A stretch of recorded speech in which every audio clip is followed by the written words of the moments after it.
Guys, Chris here with the Unshakable Man, continuing our conversation on the 8 components of emotional fitness, or 8 components of emotional awareness.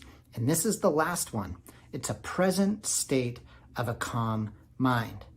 Now, when I say a present state of a calm mind, it's very important to me that we not point a picture toward being mindful, right? Or the intellect.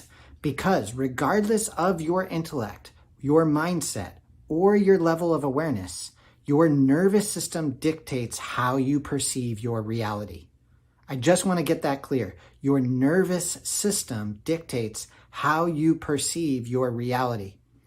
And it also dictates how you respond to your reality. Your nervous system, your body. A present state of a calm mind allows you to bring your awareness down out of your head in egoic patterns, out of the thoughts, the moods, the judgments, the stories, your attitude, automatic negative thinking, rumination, everything that brings you into convergent thinking or a more narrow eyesight. And this actually happens when your nervous system gets into a state of fight or flight. We lose our peripheral vision and we get more narrowly focused. So when we talk about within the Unshakable Man, with an embodied practice about the 8th component of emotional awareness, which is a present state of a calm mind, it's not to be more mindful.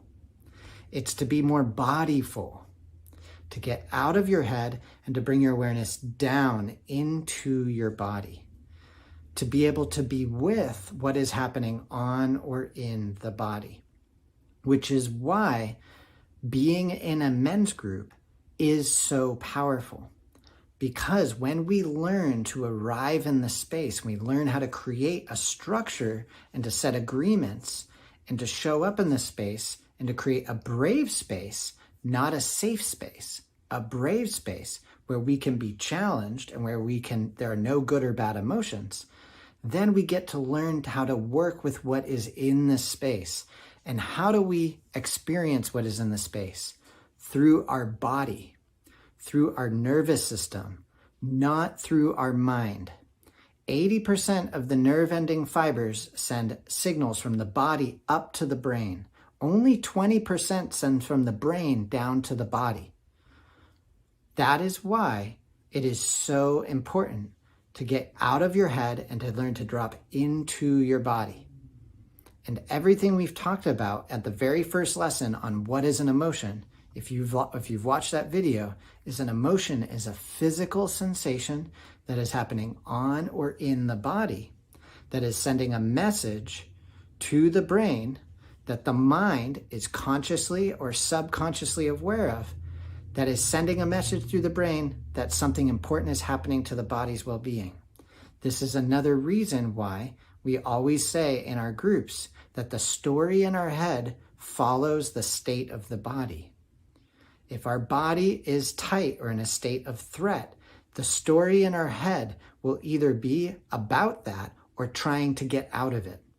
And no matter what we do in our head, it will not help us get away from what is happening on and in the body.